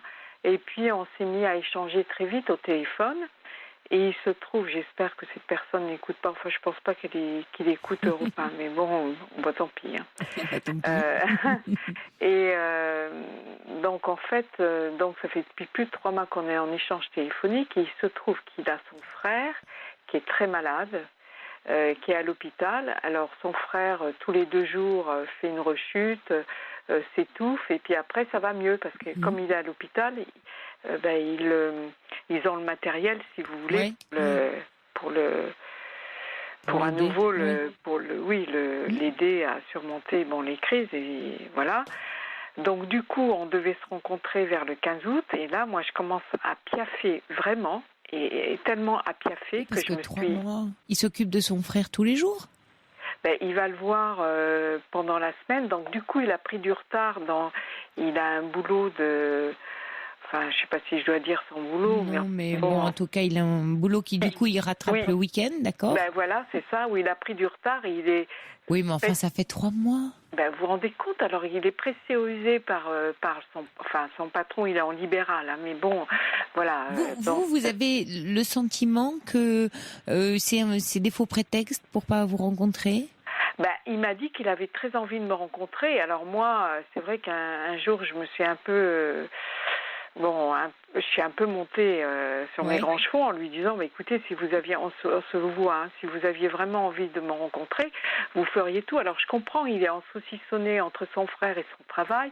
Il a peur que son frère meure, parce que c'est sa seule famille qui lui reste. Ah oui, alors il a peur que s'il part, d'accord. Voilà, que pendant ce temps-là, mais... Parce que son frère en est, à ce point-là, il est le diagnostic vital. Ah oui.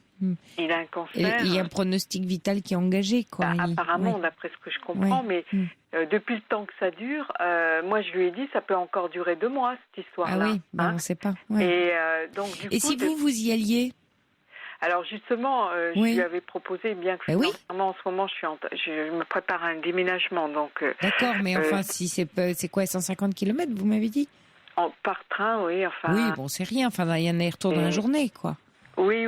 Et vous avez proposé ça ? Il voulait être en forme, et ne pas avoir des valises sous les yeux. Mais moi aussi, en ce moment, bon, ça ne fait pas trop avec eux. Alors là, ça commence à faire beaucoup de prétextes, je trouve. Oui, moi je trouve. Parce qu'une femme qu'on a envie de voir qui dit, s'il avait vraiment ce problème avec son frère et que vous lui dites, écoutez, je viens, maintenant, à chaque fois que finalement vous avez une proposition, il vous trouve un prétexte pour... Oui. Alors moi, ce que je fais, c'est que depuis 8 jours, je reste silencieuse. Là, j'ai vu qu'il m'avait appelé. Oui, juste pour comprendre, vous deviez vous voir le 15 août, là, la semaine prochaine. Vers le 15 août, il m'avait proposé même d'aller à Nohant voir. D'accord, ok. Voilà.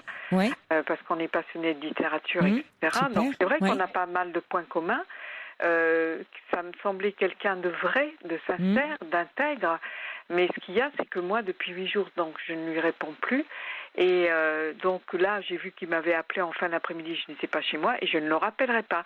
Et ce que je n'arrive pas à expliquer, c'est que je suis très en colère. C'est comme si je me sentais bafouée, si vous voulez. Enfin, c'est pas comme si, c'est pas comme si, c'est réel. Oui. Et je ne sais pas comment lui dire pour que lui ne se sente pas aussi, parce que à un moment donné, calmement, je lui ai dit, il y a plus de 8 jours, je lui ai dit, écoutez, maintenant, ce serait bien qu'on se rencontre, qu'on fasse une rencontre réelle.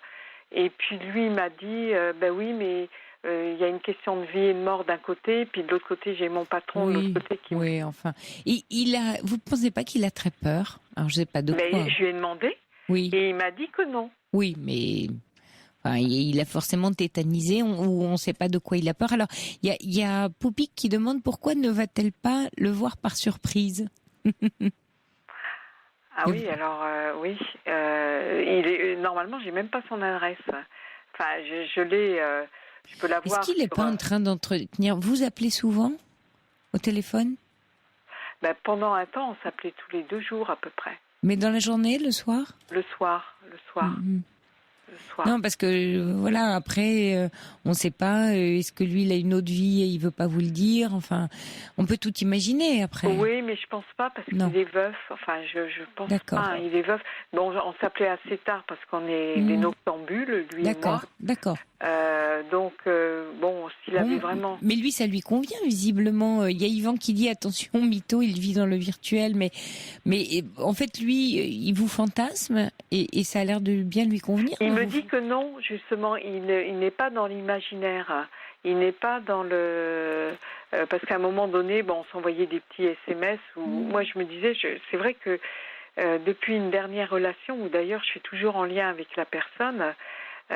donc il y a un deuil qui n'est pas tout à fait fait de ma part à moi.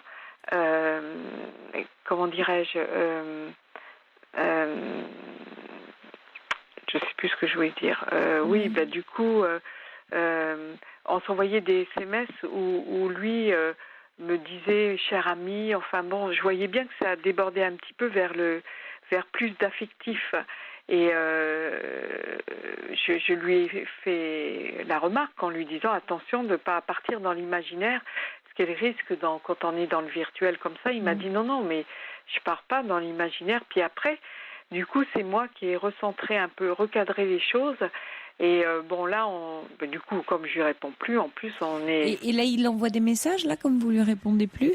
Il s'inquiète? Qu'est-ce qu'il vous envoie comme type de message? J'ai vu qu'il m'avait appelé aujourd'hui, mais sans m'envoyer de message. D'accord, donc le dernier message date de quand et c'est vous, c'est lui qui l'a envoyé? C'est lui, où il me disait de le rappeler, qu'il aimerait bien m'entendre, etc. Moi, je suis plus d'accord. Je ne suis plus d'accord. Pas par téléphone.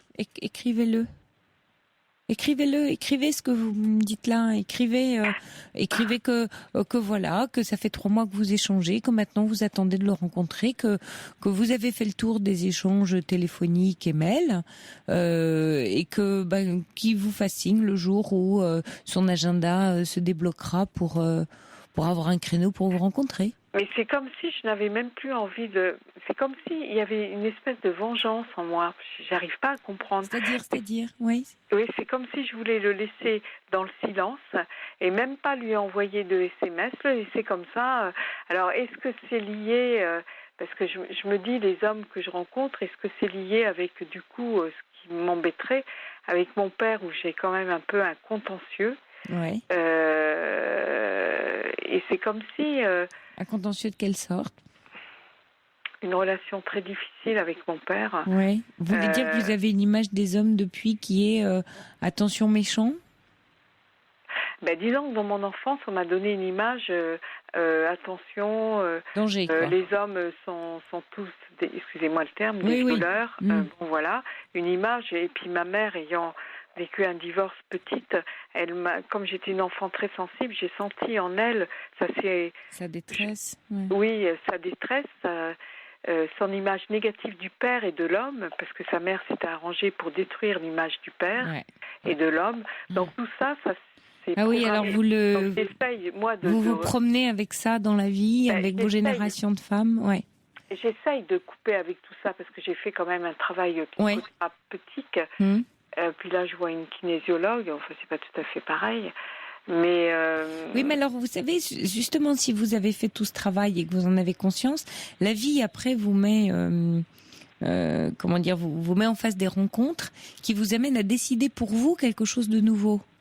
Et là, peut-être c'est le cas de cette rencontre-là, c'est-à-dire que cette rencontre-là qui finalement ne vous va pas dans les termes. Là, vous avez deux solutions. Soit vous vous accrochez comme les générations précédentes et vous validez le scénario pour découvrir que ce type était pas si recommandable que ça, et vous validez toute l'histoire. Et ça risque, vu ce qui est en train de se passer, parce que vous voyez, même les auditeurs, là, ils disent, il est curieux qu'un homme pris entre la maladie de son frère et son travail ait le temps de chercher quelqu'un sur un site de rencontre. Attention. Il y a Flo qui dit, attention, beaucoup d'hommes sur le net sont mariés, mais ne le disent pas, ils ne sont donc pas disponibles, et je parle d'expérience. Alors, bon. Je pense pas, là, je ressens pas. Non, mais c'est peut-être pas le cas, mais en tout cas, là, la vie vous propose de faire une certaine expérience avec vous-même et de choisir comment vous allez vous positionner. Voilà pourquoi d'ailleurs vous êtes très en colère. Est-ce que vous portez l'héritage de maman, de votre grand-mère, de tout ça, et l'histoire du père, et que vous la mettez en scène, ou est-ce que vous changez et vous décidez entre vous et vous ce que vous ressentez profondément et de ce que dégage cet homme? Parce que la colère que vous ressentez aujourd'hui, elle dit quelque chose. Oui, mais elle dit quoi alors justement? Elle dit, est-ce que je me sens bafouée à nouveau, je sais pas, non. Alors elle dit, voilà encore un homme qui va sans doute me faire mal, comme les hommes précédents ont fait mal aux femmes de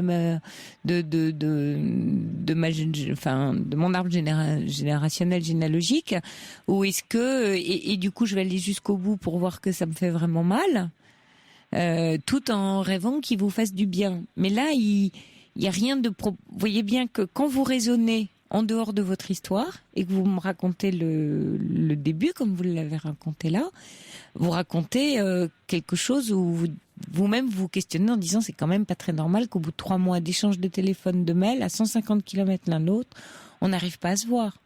Juste factuellement, en oubliant tout ce qu'il y a autour. Mais alors justement, comment il faudrait que je coupe avec cette colère, avec ce...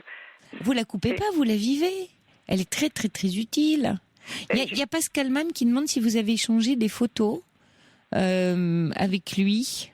Alors sur le site où je me suis inscrite, moi j'avais des photos de moi, enfin il y a quelques temps de ça, et lui m'avait envoyé une photo de lui, et ça remonte à 3-4 ans. Bon, il a très peu de photos de lui, soi-disant. Bon.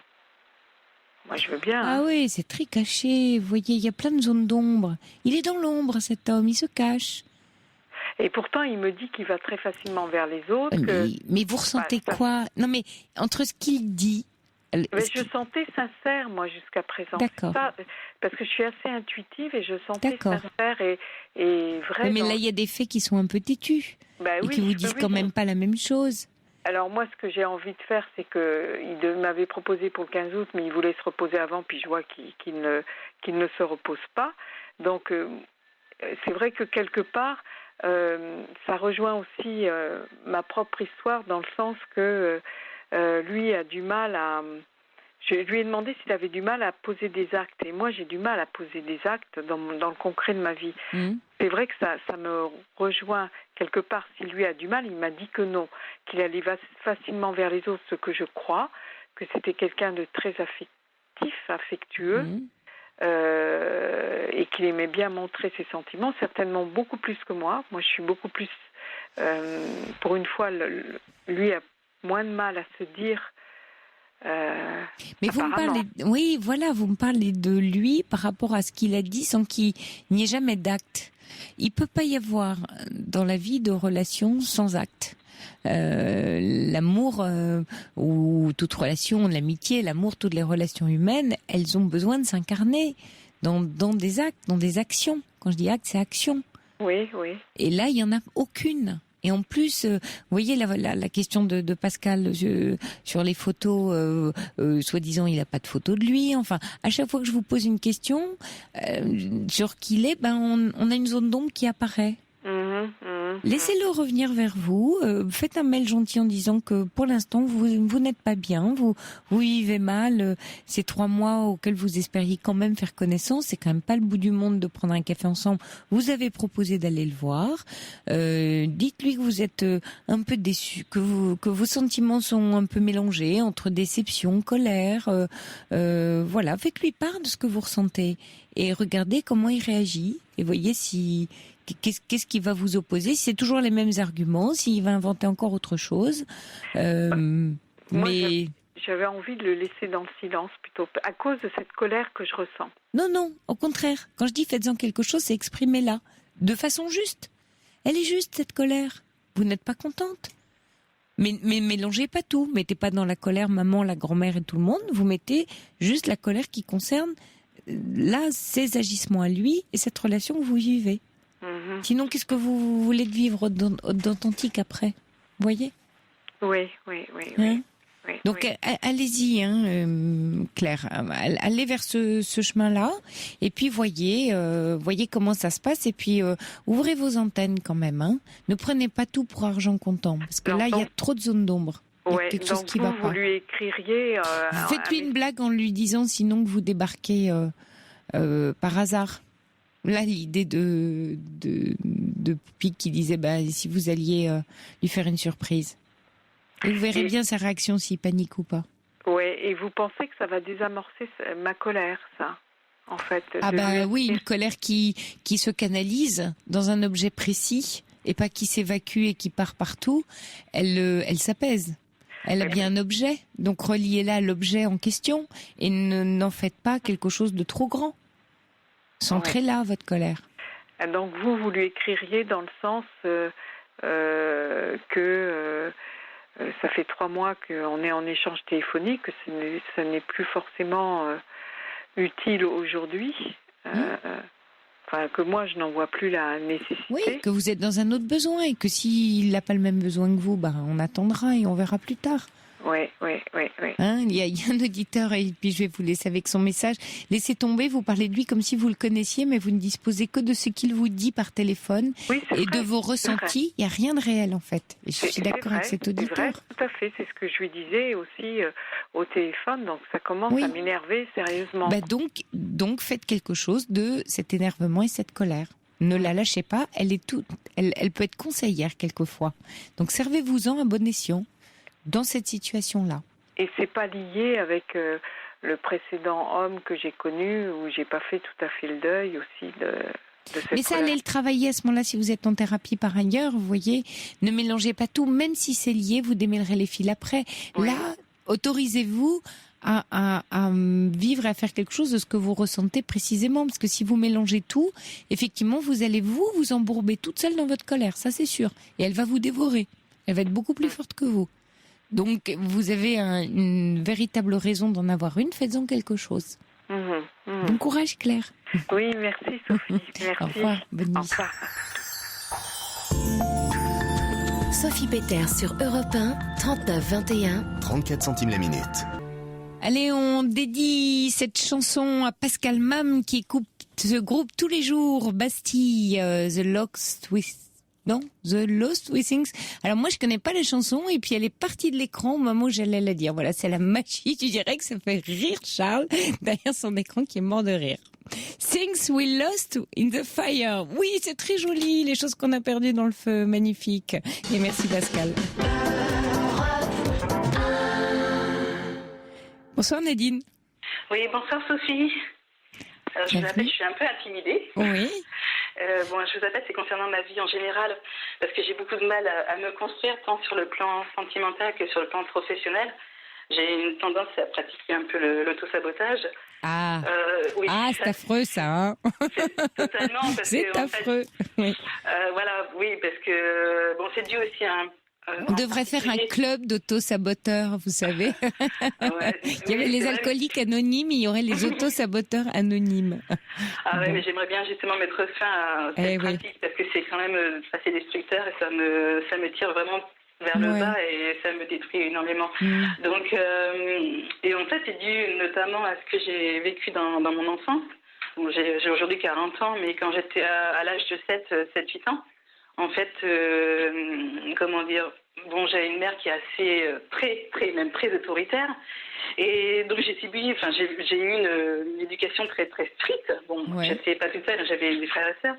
Mais on a tous reçu la même éducation. Et en fait, dès lors où on commettait une bêtise, en fait, c'était tout de suite le martinet, voire la ceinture. Ce qui fait qu'en fait, aujourd'hui, ça me marque jusque dans mes chairs, en fait. Et donc, aujourd'hui, à 40 ans, c'est comme si tout me revenait un petit peu à la figure. Oui. Est-ce qu'il se passe quelque chose de précis quand vous dites ça me revient à la figure ou vous travaillez sur vous en ce moment et tout remonte? Comment ça se passe? Oui, voilà, c'est ça. Je travaille sur moi en ce moment. Ouais. Ce qu'il y a aussi, c'est que dans le domaine du travail, par exemple, ou même au sein de mes relations sentimentales, c'est-à-dire que mon environnement, souvent, c'est des personnes qui vont être manipulatrices, qui vont avoir une emprise sur moi et je les attire forcément parce que j'ai très peu d'estime de moi-même. C'est que vous attendez que les autres vous reconnaissent, enfin vous cherchez une valeur à l'extérieur de vous. Donc effectivement, vous êtes du coup un objet facile pour les gens qui vont venir vous dire qui vous devez être ou qui vous êtes. Ouais. Voilà, exactement. Je deviens une prof assez facile, effectivement. Et c'est vrai que j'ai du mal à m'affirmer et puis avoir, on va dire tout, mon opinion, tout simplement, à être, à exister. J'ai beaucoup de mal en ce moment. C'est-à-dire, donnez-moi un exemple. Par exemple, dans le cadre de mon travail, je subis par exemple du harcèlement moral. Donc, je suis pas la seule, mais moi j'ai du mal à vivre ça forcément, puisque ça me rappelle mon enfance, puisque c'est une personne qui veut avoir forcément une maîtrise de ma pensée, une maîtrise de mes actes. Et moi, forcément, je suis en combat avec cette personne-là. Après, c'est sur le plan sentimental, ma dernière relation là, avec la personne avec qui j'étais pendant 3 ans. Ouais. Idem, c'est pareil, c'est quelqu'un qui avait aussi énormément d'emprise sur moi, mais c'est parce que c'est l'image que je reflète qui attire ce genre de personnes en fait. C'est pas une image que vous reflétez, c'est un mode de comportement ou d'être dans la vie qui fait que vous attendez que les autres vous valident, mais vous valident à 200% dans la vie.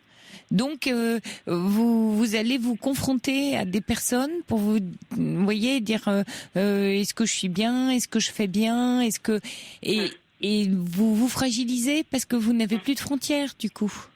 Oui, voilà, c'est exactement ça. Alors après, bien sûr, vous pouvez tomber sur des personnes plus ou moins bienveillantes, mais quelquefois, vous savez, dans ce qu'on appelle le harcèlement, alors il y a des vrais, et je vous crois, il y a des vraies situations de harcèlement, et puis il y a aussi le sentiment ou le ressenti de l'être, parce qu'on n'arrive plus à gérer l'autre qui vous envahit, et on n'arrive pas à trouver sa place. Du coup, on se sent facilement harcelé. Vous voyez, c'est encore autre chose. C'est pour ça c'est important de distinguer. Mais, ce que j'aurais envie de vous dire, c'est de vous inviter à faire quelque chose de votre vulnérabilité. Parce que vous allez, c'est-à-dire à essayer de travailler au cœur à cœur ou au corps à corps avec elle, c'est-à-dire à ce qui vous pose problème dans la vie, à votre histoire de vie, pour pas que vous vous enfermiez dedans. Si vous dites voilà, j'ai eu une mère un peu maltraitante, une enfance difficile, pas un peu d'ailleurs maltraitante, votre blessure fait de vous cet être unique, et c'est au creux d'elle que vous allez vous trouver, parce que sinon vous essayez de la mettre loin de vous. C'est un peu ce que je disais dans mon introduction quand je parlais de guérir, souvent de guérir de sa blessure, et vous êtes là-dedans. Mais en fait, on est quelqu'un avec sa blessure. Vous êtes l'être blessé que vous êtes. Vous ne pouvez pas être l'être pas blessé. Vous l'êtes. Vous voyez, elle fait partie de vous, cette blessure. Et si vous essayez de faire en sorte qu'elle ne soit pas avec vous, donc de la repousser et de presque finalement être un appel aux autres pour qu'ils en fassent eux quelque chose pour vous, et vous arrivez plus, vous êtes pas bien avec vous du coup. Oui, tout à fait, exactement, mais je culpabilise beaucoup par rapport à ce que j'ai vécu. Je m'interdis d'être heureuse, je m'interdis de réussir, d'être épanouie. Je souffre énormément. Vous réalisez, vous vous en rendez compte? Non, mais c'est déjà bien d'avoir conscience. Vous dites, je m'interdis. Et alors, pourquoi vous culpabilisez de quoi? Vous êtes fautif de quoi? Je sais pas. Je sais pas du tout. Je sais pas. Qu'est-ce qui vous interdit? Vous avez eu finalement une interdiction. Ce serait votre maman qui, par sa violence envers vous et son autoritarisme, vous aurait interdit à vie finalement d'être une petite fille gaie, joyeuse, qui s'amuse. C'est celle-là qu'elle a frappée. Oui, c'est ça. C'est cette petite fille-là. Oui. C'est celle qui faisait des bêtises, quoi. Quand vous faisiez des bêtises, vous aviez le martinet. Un enfant fait des bêtises. Voilà, exactement. Et puis aussi... des bêtises que vous trouviez très drôles, si ça se trouve, à faire, enfin. Oui, et puis... Comme tout enfant. Voilà, exactement, mais qui nécessitait peut-être pas un comportement... En fait, c'est un peu comme si vous aviez interprété le martinet de votre enfance comme une interdiction à être. C'est comme ça que vous l'avez vécu, que la petite Nadine... Elle a vécu le martinet en disant j'ai pas le droit d'exister tel que je suis. Parce que vous deviez pas comprendre pourquoi on vous battait. Vous deviez pas comprendre la gravité de la bêtise en question. Surtout qu'elle devait même pas vous expliquer pourquoi. Non, voilà, c'est ça, exactement. Et puis il y avait aussi l'interdiction de parler aussi. À table, par exemple. Parler à table, voilà. Oui, c'était souvent l'interdiction. C'est beaucoup d'interdits. C'est moi qui parle. C'est toujours si l'enfant devait exister, c'est pas un objet. Oui, mais Nadine, aujourd'hui, la femme de 40 ans, il faut qu'elle apprenne à désobéir à maman. Ah oui. C'est pas de la culpabilité que vous avez, c'est que vous êtes coupable. Et vous avez raison aussi, c'est de la culpabilité que vous avez si vous désobéissez à maman. Vous n'avez pas le droit de désobéir. Donc si vous êtes heureuse, épanouie, que vous amusez bien, vous êtes désobéissante. Faut lâcher maman, là, Nadine. On lâche maman. Ouais, je sais. J'essaie de couper ce cordon, mais... on lui écrit une lettre. Elle est vivante, elle est morte? Oui, non, elle est toujours vivante. Et vous avez quelle relation avec elle? Aujourd'hui, ça va beaucoup mieux. Moi, j'ai pardonné. Oui, super. C'est important pour vous. C'est important. J'ai plus de rancune, parce que j'en avais beaucoup. J'avais beaucoup de rancœur. Je me faisais mal. D'ailleurs, j'ai même presque... Il y a une dizaine d'années, j'avais aussi pensé à mettre fin à mes jours. Je me suis dit, je vais la faire souffrir comme moi j'ai souffert. Lui rendre un peu la monnaie de sa pièce. Puis finalement, c'est passé comme ça. Mais j'ai l'impression plutôt de survivre. Je vivote, je vis pas. Je vis plus là. Et puis c'est vrai que c'est un peu dur. Oui, c'est un peu dur. C'est une autorisation, Nadine. Vous pouvez d'ailleurs même, vous voyez souvent, c'est un apprentissage, vous savez, du quotidien, la vie. J'aime bien le rappeler souvent. Et c'est des petits pas. C'est-à-dire que ça va pas venir du jour au lendemain. Souvent, on croit que waouh, ça va nous tomber du ciel puisqu'il suffit qu'on le décide pour que ça arrive. Non. Alors, c'est bien, vous en avez conscience. C'est déjà génial. C'est 80-90%. Vous savez ce qui se passe. Maintenant, vous savez que ce qui va vous faire bouger, c'est de pouvoir vous autoriser. D'accord? Autoriser au début, ce sera des tout petits pas, des petits plaisirs anodins, des petites choses pour éviter que la culpabilité soit trop forte. Mais vous allez vous autoriser des choses que vous n'avez encore jamais faites et qui parlent à la toute petite Nadine. Pas Nadine de 40 ans, mais je vous dis bien à la petite Nadine. Et vous allez commencer comme ça, un petit apprentissage, ça va être au quotidien, des choses qui peuvent paraître très banales à l'extérieur, et ça regarde personne, ça ne regarde que vous, c'est votre histoire. Mais vous allez commencer, à être dans un principe, en tout cas, d'autorisation. Et puis, vous allez cheminer comme ça, et vous allez lever le couvercle. Parce que en sachant que vous ne faites pas de tort à votre mère, puisque en plus, vous lui avez pardonné. Oui. Donc, casser une espèce de loyauté, là, inconsciente, qu'a la petite fille. C'est plus parce que la femme de 40 a pardonné, mais la petite fille, elle a dû garder une loyauté inconsciente. Donc, elle a encore du mal, elle, à lâcher. Donc, allez-y, tranquille, autorisez-vous, ce que vous repérez comme pouvant vous faire plaisir, et qui soit gai pour vous, allez-y, faites-le. Même si c'est un peu une bêtise. Oui, c'est vrai. Hein? Et sur le plan sentimental, c'est pareil, j'ai du mal à me stabiliser. Là, il y a un mois, j'étais avec un garçon, en plus quelqu'un qui me plaisait énormément. Que c'était un garçon avec qui j'avais travaillé, et puis j'avais connu il y a 10 ans, et donc il s'est déclaré là il y a un mois, et l'histoire a duré un mois, mais en fait elle s'est terminée bizarrement, puisque j'avais pris l'initiative moi de proposer un restaurant. Oui, oui. Voilà, et puis simplement pour faire plus ample connaissance. Et en fait, il m'a posé un lapin, c'est-à-dire qu'en fait, j'ai demandé ma confirmation parce que c'est un homme qui est divorcé, qui a 2 enfants. Moi, j'ai pas d'enfants, hein. Je suis célibataire sans enfants. Donc, je sais qu'il avait des contraintes, donc c'est la raison pour laquelle j'avais demandé confirmation, d'abord par téléphone, ensuite par SMS, pour savoir si c'était toujours OK pour le restaurant. Donc, et en fait, en milieu de semaine, plus la journée du restaurant approchait, et en fait une journée avant j'avais pas du tout de nouvelles. De ce fait, le lendemain, le jour où on devait se voir pour le restaurant, je l'ai à nouveau appelé, laissé un SMS, pas de nouvelles non plus, pas de rappel, alors qu'en fait en début de semaine ça se passait très bien. Et vous êtes quand même allé au restaurant? Non. Ah bon? Du coup, je suis pas allée au restaurant parce que je lui ai envoyé un SMS en lui disant que finalement, comme il n'a pas répondu à ma... Vous avez bien fait. Et voilà, puis... donc c'est lui qui a pris son téléphone qui m'a appelé. Oui. Par contre, moi, j'ai pas du tout décroché. Oui. Pourquoi vous n'avez pas décroché? J'ai pas décroché parce que j'étais totalement déçue par son comportement. Pas par lui, mais par son comportement. Oui, mais il avait peut-être quelque chose à vous expliquer. Il s'était peut-être passé quelque chose. Oui, non? Certainement. Oui, je sais pas. Peut-être. Parce que le lendemain, il vous a dit quoi, du coup? Le lendemain, du coup, il m'a appelé une première fois, j'ai pas répondu. Le soir, il m'a rappelé à nouveau. Oui. J'étais pas chez moi, je suis rentrée chez moi pour l'appeler. Et puis il me dit je t'ai appelé à plusieurs reprises. J'ai dit oui, effectivement, je m'en suis aperçue, sauf que j'ai dit j'avais ni l'envie et j'étais pas non plus en état de pouvoir te répondre. Il me dit je comprends, sauf que j'ai pas eu la réactivité de lui poser la question justement de savoir ce qu'il avait compris et ce qu'il avait à me dire. En fait, j'étais tellement dans un état de stress.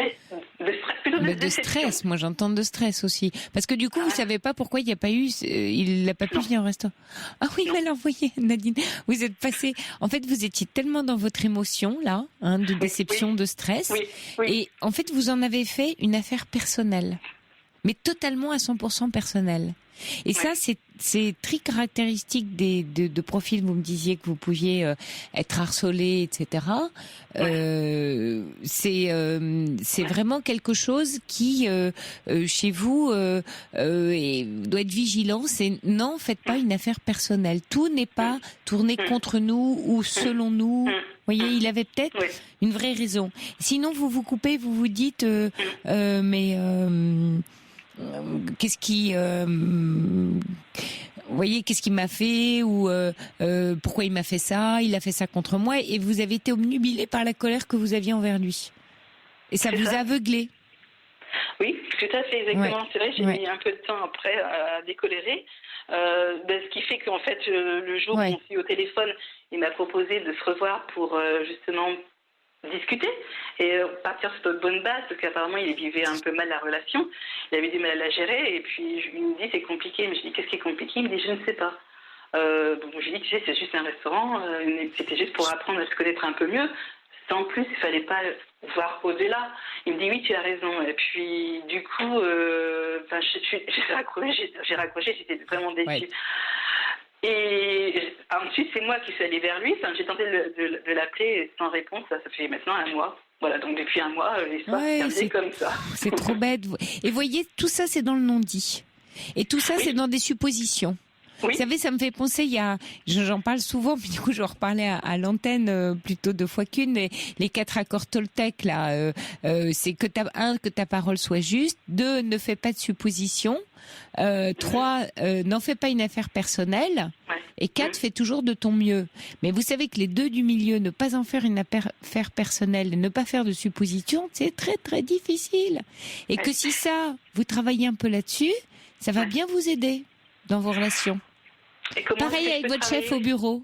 Oui, quand il se passe quelque chose et que vous commencez votre petit vélo à vous dire plein de trucs, vous vous rendez compte que vous êtes en train, 1, d'en faire une affaire personnelle et 2, que vous faites des suppositions. Lâchez, occupez-vous de vous. Occupez-vous de vous, de ce qui se passe chez vous, pas chez l'autre. Et puis vous allez voir que les choses iront beaucoup mieux parce que les relations seront plus fluides. Ouais, c'est vrai que je suis tendance à être très, très, très susceptible en plus. Oui, alors après ça se traduit, c'est le mot qui traduit, vous voyez, le sentiment, mais lâchez, il y a plein de trucs là, ouf, allez, on se débarrasse, c'est l'été, il fait beau, façon de parler pour les Parisiens, il pleut tout le temps, mais bon voilà, on se détend un peu et voilà, pas de suppositions, pas d'affaires personnelles, d'accord ? Bon courage à vous Nadine. Hein. Merci beaucoup Sophie. Bon chemin, au revoir. Merci beaucoup, bonne soirée, au revoir. Pour dialoguer avec Sophie Peterse, envoyez le mot nuit, suivi de votre message au 7 39 21. 65 centimes plus coût d'un SMS. Bonsoir Estelle. Bonsoir Sophie. Bon, moi je vous appelle parce que je suis inquiète. J'ai une fille qui est mariée, qui a 3 enfants, dont un bébé de 3 mois et demi. Et elle a un mari qui, depuis la fin de l'année dernière, a décidé de plus manger ni viande, ni poisson, ni tout ce qui venait des animaux, plus d'œufs, plus de fromage, etc. Il fallait manger encore des légumes et des fruits. Et là, tout d'un coup, il a décidé de se nourrir d'eau et de jus de fruits. Alors, en ce moment, il est dans la famille, il mange un petit peu, mais il a dit que dès qu'il allait rentrer chez lui et reprendre le travail, il allait recommencer le régime, eau et jus de fruits. Il trouve qu'il se sent très bien comme ça.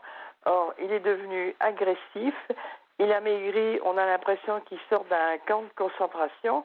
Et il n'y a pas moyen de lui faire entendre raison. Alors, je me demande comment ça va se terminer, si un jour il ne va pas s'écrouler, et si on ne va pas l'emmener à l'hôpital et lui faire un bilan, et puis commencer à le soigner. Comment vous expliquez comment c'est arrivé, là, son comportement parce que et en plus, ici, il ne peut plus faire de sport, plus rien, il manque de... Ah mais non, mais, si, il paraît qu'en ce moment, il fait du tennis tous les matins. Alors, dis donc, avec de l'eau et des jus de fruits, hein. Oui, non, mais je pour voudrais taper bien la balle, c'est pas génial. Là, comme il est dans sa famille, il mange un peu plus, il mange un peu de fruits et de légumes, et surtout pas ni viande ni poisson, mais il a dit que c'était temporaire, et que quand il allait reprendre le travail, il a recommencé eau et jus de fruits. Mais je me dis, mais c'est pas possible de tenir comme ça, il est en train de se détruire. C'est du suicide. Qu'est-ce qu'elle en pense, votre fille ? Comment ça se passe dans le couple, tout ça depuis quelque temps, ça va pas très bien, parce que quand il rentre à la maison, il est fatigué, alors il fait plus rien. Il supporte pas les enfants, il est tout le temps en train de les gronder, et ça va plus. Et elle a mis un peu le haut là, parce que surtout la numéro 2, elle était devenue un peu son souffre-douleur, si je veux dire, elle pouvait rien faire, pas bouger, elle était punie tout le temps, alors mais moi je trouve que c'est quand même inquiétant. Alors elle est allée fouiller un peu dans son ordinateur et elle se demande s'il fait pas partie d'une secte. Ah bon, parce qu'elle a trouvé des traces de groupe Oui, je sais pas, elle m'a pas trop détaillé, mais elle se demande pourquoi tout d'un coup il est devenu comme ça, parce que moi je vais acheter des bouquins où on pouvait se faire des menus équilibrés en mangeant... Oui, bien sûr. Non, mais bien sûr qu'on peut supprimer, vous avez raison, hein, la viande, D'accord, oui, bien sûr. Oui, parce qu'ils trouvent que les animaux sont maltraités, donc il ne faut plus les manger. Ok. Ça peut se discuter, mais enfin, tout d'un coup, ne plus rien manger du tout. Là, pendant le mois de juillet, j'étais avec ma fille, lui travaillait, donc on était toutes les deux avec les enfants. Il était tout seul et il n'a pas dû manger grand-chose. Et puis, je vous dis, il a tellement maigri qu'on a l'impression qu'il revient d'un camp de concentration et il n'y a pas moyen de lui faire entendre raison. Il trouve qu'il est très bien comme ça, que ça lui convient et qu'il est en pleine forme. Alors, moi je me demande combien de temps ça va pouvoir durer comme ça, parce que comment on fait pour ne pas manger. Et votre fille, comment elle supporte la situation? Parce que là, vous êtes en vacances tous ensemble en ce moment, Estelle? Non, moi, je suis pas avec eux. D'accord. Non, mais elle est inquiète. Elle se demande comment ça va se terminer. Parce que je me dis, on peut pas vivre sans... Il vous écoute, enfin, on peut dialoguer avec lui? Ah non, il est très têtu. Ouais. Ah non, ça, il n'y a pas moyen. De toute façon, Internet, c'est sa Bible, et ce qui est dit sur Internet, ça a toute valeur. Et il arrive à fonctionner toujours professionnellement? Justement, je me posais la question en y réfléchissant aujourd'hui. Je me dis, mais c'est pas possible. Un jour, il va s'écrouler sur son lieu de travail et... Oui, c'est inquiétant. Non, mais je comprends que vous soyez inquiète, Estelle. Est-ce qu'il y a des moyens là, c'est difficile parce qu'on parle finalement de quelqu'un sur lequel vous n'avez aucune prise. Ben oui. Donc pour vous, c'est très. Ce qui un peu me concerne, si on peut dire, c'est c'est un informaticien et il travaille dans une clinique. Il installe des logiciels. Alors je me dis. Sur son lieu de travail. Il a un malaise, il est sur place. Eh ben voilà. Je me dis, moi je vois que la solution de l'hospitaliser, de lui faire un bilan complet, et après d'essayer de lui faire entendre raison que ça peut pas durer comme ça. Oui. On n'a jamais vu des gens qui menaient une vie normale en buvant de l'eau et du jus de fruits. C'est pas possible. Non, vous avez raison, mais là, c'est vrai que pour les conseils, c'est plutôt peut-être votre fille que vous pouvez soutenir, parce que j'imagine que s'il est exécrable dans le couple, c'est pas évident. Ah oui, non, pas du tout. Là, en ce moment, ils font chambre à part. Enfin, je me dis, ça va pas être rigolo du tout. Il y a Pascal qui demande est-ce que passer par sa médecine du travail. Mais je sais pas s'il en a. J'ai pas l'impression que. Je sais pas, j'en ai jamais entendu parler, je sais pas. Et moi, ça m'inquiète de voir. Mais il est pas anorexique, non, c'est vraiment un choix de nourriture.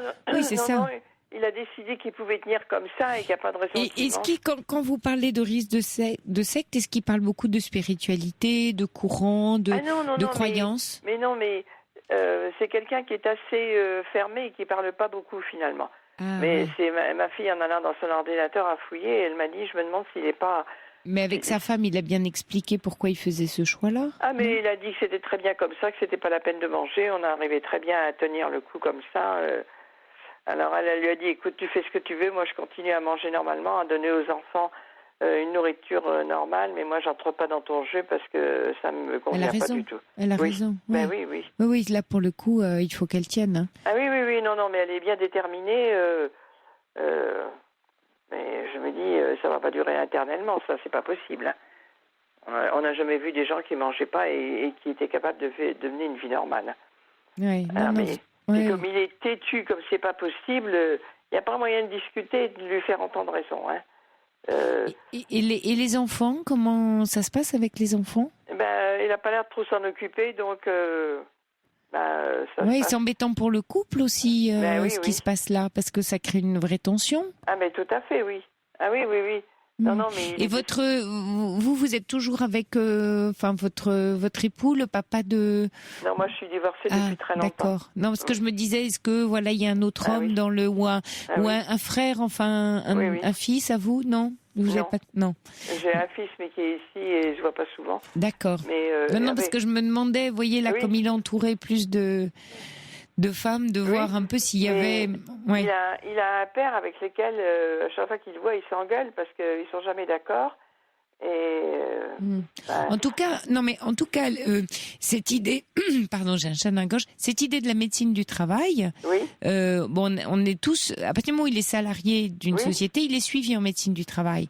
Donc s'il a tant maigri, perdu des faiblesses, ils vont s'en inquiéter à la médecine du travail parce que il est en danger dans son travail. Tout à fait, oui. Donc, je pensais, Estelle, vous pouvez pas tellement agir là. Donc, je comprends que vous appeliez ce soir pour nous confier votre inquiétude. On peut pas tellement, vous voyez, agir sur la situation. Laissez, c'est un adulte qui a pris cette décision sur laquelle vous n'êtes que, finalement, vous subissez, enfin, au travers de votre fille. Mais vous pouvez, malheureusement, j'ai envie de vous dire, rien faire. Sachant que il est quand même salarié et qu'il y a des instances qui vont faire qu'à un moment donné, ils vont s'occuper de lui. Oui. Moi, je ne souhaite qu'une chose, c'est qu'il a un malaise et qu'on l'emmène à l'hôpital et que... Ouais. Alors là, il y a Yvan qui envoie un SMS, mais vous voyez, je connaissais pas. Merci Yvan, qui dit il existe sur Internet un mouvement végan, je pense on prononce, ou végan, qui prône ce genre de régime, dit Yvan. Végan.